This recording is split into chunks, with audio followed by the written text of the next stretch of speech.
return, the reckoning, so African Americans and Africans together, coming together on this Yoruba Central platform is what we need at this time. And this organization, 9 solid programs. For the language school, we offer the Arts and Heritage Museum, we offer the theater, talking drum and dance program, we offer the youth scholarship that provides scholarship to college students who are leaving high school, who have gained admission.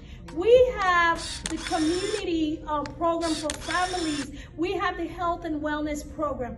All of these programs, youth program, I don't want to forget that, because the youth are the future. You and I, we are the youth. So if there's anyone out there who falls in the demographic of young parents who have young children like we do, we need you to come join us, Africans and African Americans alike. Let us build a strong youth movement that has its foundation on something that we can actually count on, which is our culture and our heritage. So we invite you to come to the Yoruba Cultural Center. Of course, book a tour to come to the museum. Welcome back, ladies and gentlemen. The discussion is on, and thank you, Mr. Akimbi, for that broad-based education that you gave us as to the historical perspectives that led us to where we are. But where we are right now, if we sense the drum beats on the streets, it tells us that the Yoruba people are coming to a situation where they find themselves. For instance, either you are following Professor Akintoye and his call for separation, exiting the Nigerian Union, as it were, or you want to follow the political elite, aka Tinubu and Oshibajo, to say, okay, let's hang on till the elections come around. The Igbos also have their own. They have people with Nnamdi Kanu, they have the Ohanese, they have groups coming up. But all of these groups are like, okay, just like we concluded here last week, Nigeria is a failed state. Nigeria is a failed state. So what to strive to get out? Is it a strive to get new political leaders, new leaders that can make the economy work for you, instead of going to school all over and then having nothing to show for it? How will you approach that advice?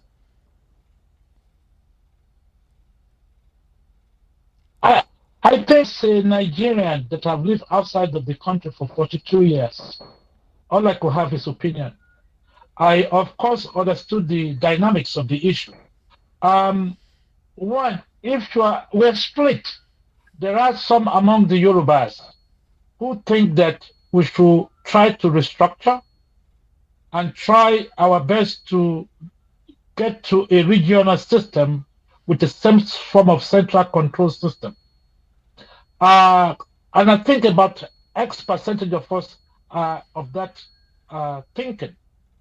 The other group of the Professor Akitoye and the like are adamant that our time is up, that there's no way to work this out, that it's too late for that. I think for someone like me who is in the global lobbying business and work, we consult for different entities. And I think my worries are well documented in the past. I did some work for South Sudan and North Sudan. They split for a long period of time. And after they split, what scared me the most was that they started to fight among one another. On the issue of should we go or should we not go? Depending on which side you are looking at it from. If you are a Yoruba man who in the educational system in Nigeria, you must have an institution. For example, when I was younger, if I'm from it, you must score 79 points to get to a higher institution. Where someone from the north need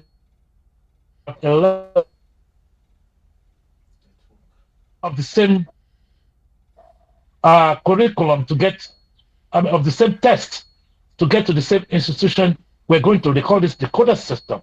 The question the quota is favoring who? Do we have an equal country? Are we submerging the country because of this quota system? That's one area of us looking at it. The second issue is you are about to kind of want to address. It's mostly located in the southern part of the southwest part of the country. And the consequence of oil, most people are not talking about consequence of oil in the environmental cost to us. Oil spill, the processing of oil, the spilling of oil will cause location and the environment where it is already sourced from. Whereas in the north, they do not have that.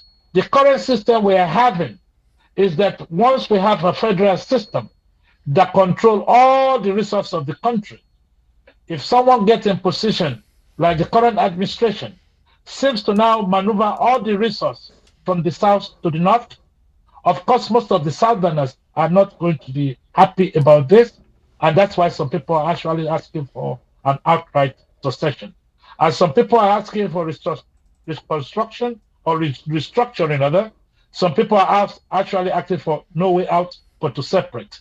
The question becomes, could we separate peacefully, or is it going to get blocked? I have personally started ideology, but hence I'm not on the ground completely. I reserve certain comment because of my lack on ground experience completely in the country. So my answer to you would be depend on who you are, where you're looking at it. But of the European that succession. So also we have the issue of the Igbo people tried this in the 60s, and now they're really actively trying to. The question becomes: is the federal of Nigeria responding to the demand of the citizen? Is the federal government of Nigeria listening to the cry of the insecurity? Is the federal government of Nigeria listening to the kidnapping? Is the federal government of Nigeria listening to the herdsmen taking their cattle all over the places, destroying people's crop, and they're having clashes with the farmer? Can all of this be resolved? And the other fundamental issue is that we're a failed economical state because Nigeria does not even score from 1 to 20 of the first group of people who make most of their income or make any serious income out of cattle business.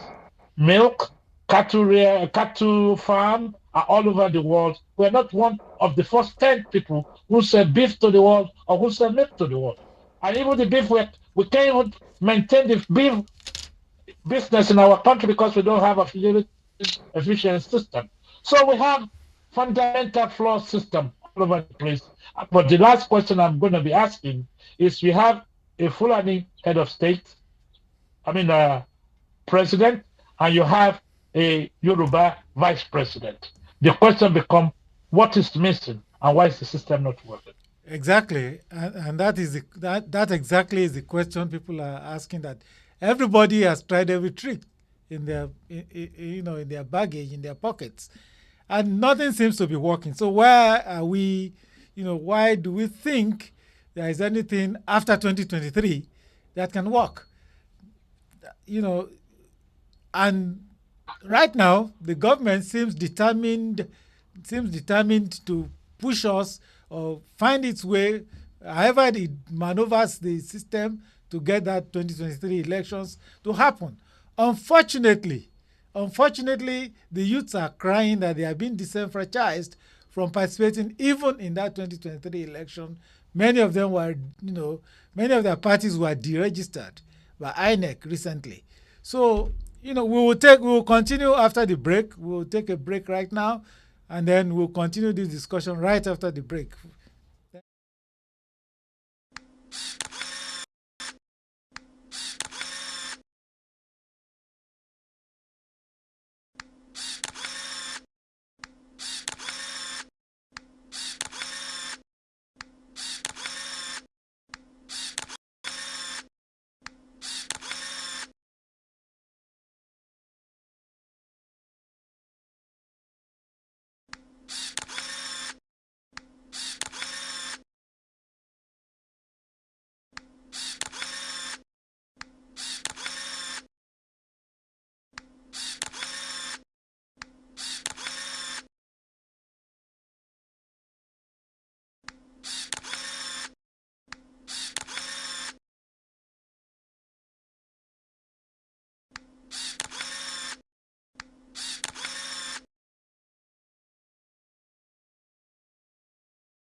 Back, everybody. We were just going on to the break, reviewing what will happen. And one of the questions we have here says, Buhari continues to rubbish the Senate constitutional review process. That's even part of his government. The Senate set up a panel to do its normal function of reviewing the constitution.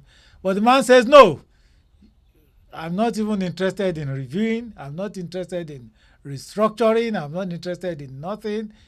Everybody should just stay quiet and keep calm.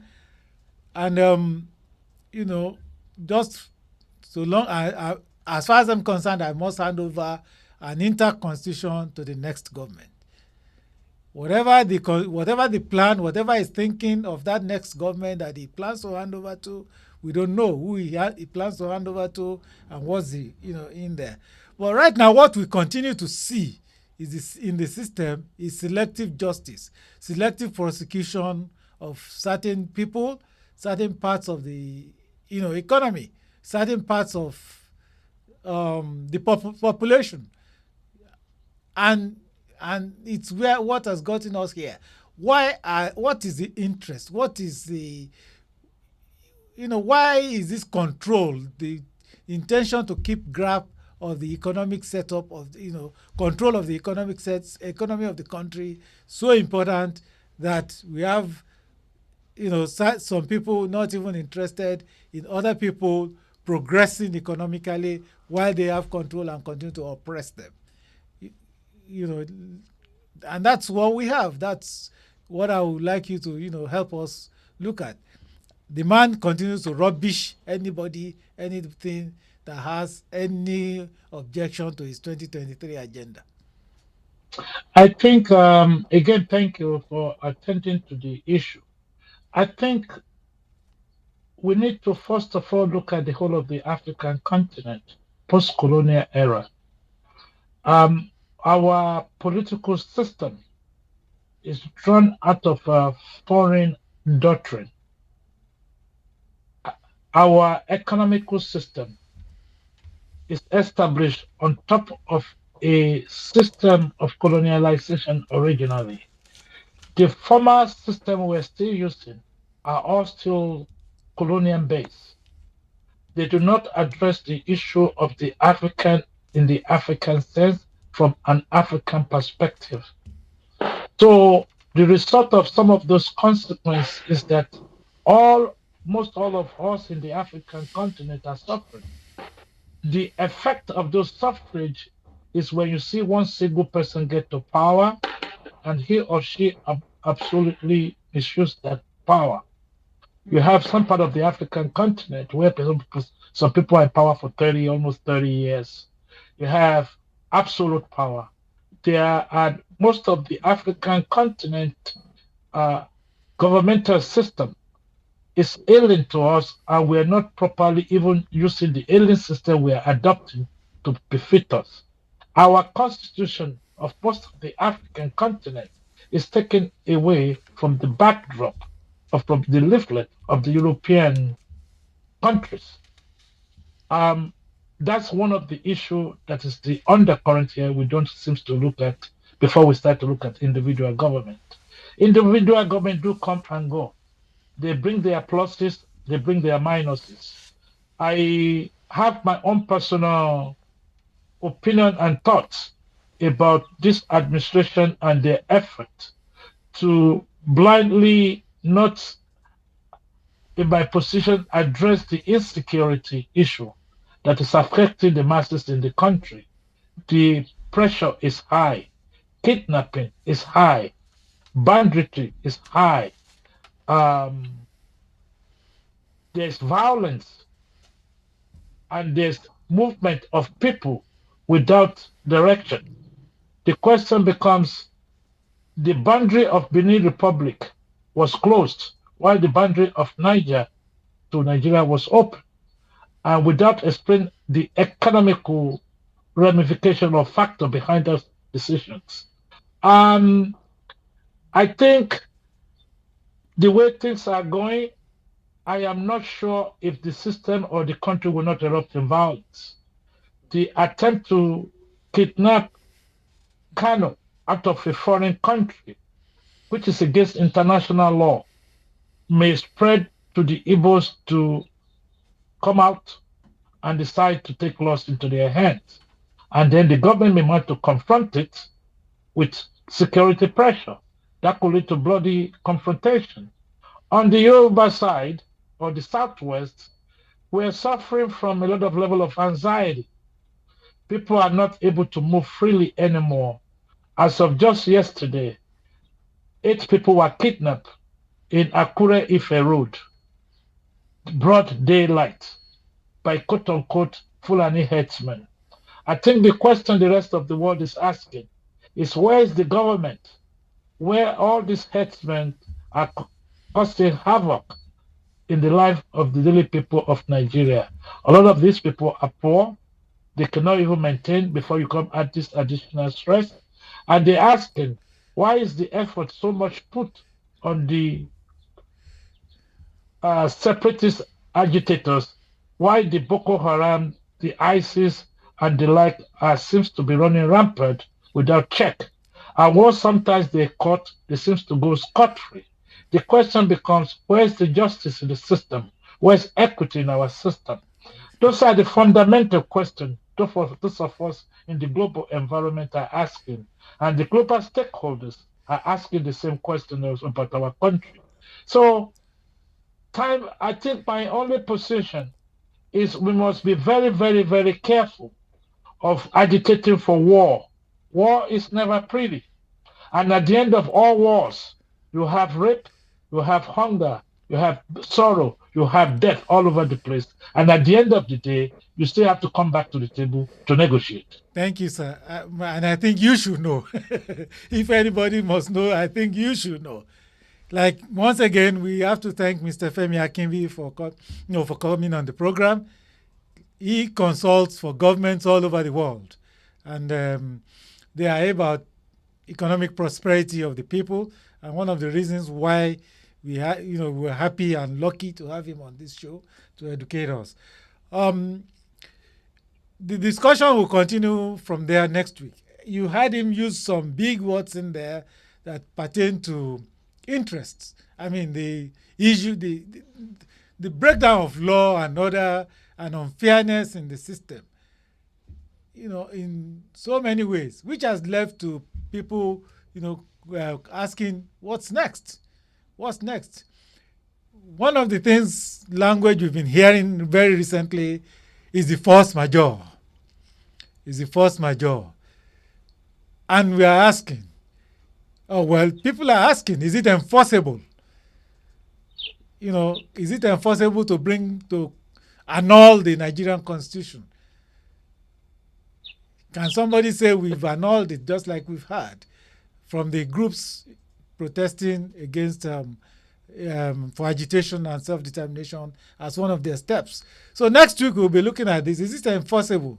Who has the right? Who has the power? Who has the ability to actually annul the Nigerian constitution and stop it from affecting them or affecting them, and how to go about it?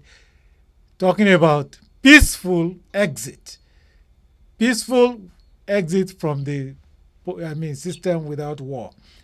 And that's where the discussion will go next week. I hope the legal experts will join me, because we're having some other arguments in the legal arena at this point in time. There have been calls for the Attorney General to be disbarred by the Nigerian Bar Association. But today, the Vice President of the Nigerian Bar Association came out and said the government is on its right. What they did to Nnamdi Kanu is correct. What they did to Sunday Igboho is the best in the circumstances, and that is what the Constitution says. So, with the background of this, we should be having some education next week, by the grace of God, when we look at the enforceability of the force majeure. I am Noah Omoluabi, wishing you all the best. Have a wonderful week. Thank you, Mr. Akinbi, once again. With great pleasure. Please keep the peace, and just tell all our people, just be vigilant, that we cannot afford to go to war is too bloody, it's too costly, and the price will be paid for in generations to come. We have to find a way, just like a marriage, it's not working. If you are married from Yoruba and you marry an Italian, if you run into problems, if you decide to go your separate way, your children will suffer the separation. If you decide to go to court, the lawyer take your money. I guess what I'm saying, we have to find a peaceful assistance, a coexistence. And if we are going to separate, we need to first try and figure a way to separate amicably without having to go to war. That would be my suggestion. Thank you, sir. Goodbye, everybody. Have a wonderful week. Thank you. Till then, thank you for having me. Thank you, sir. And God bless the people of Nigeria. Thank you.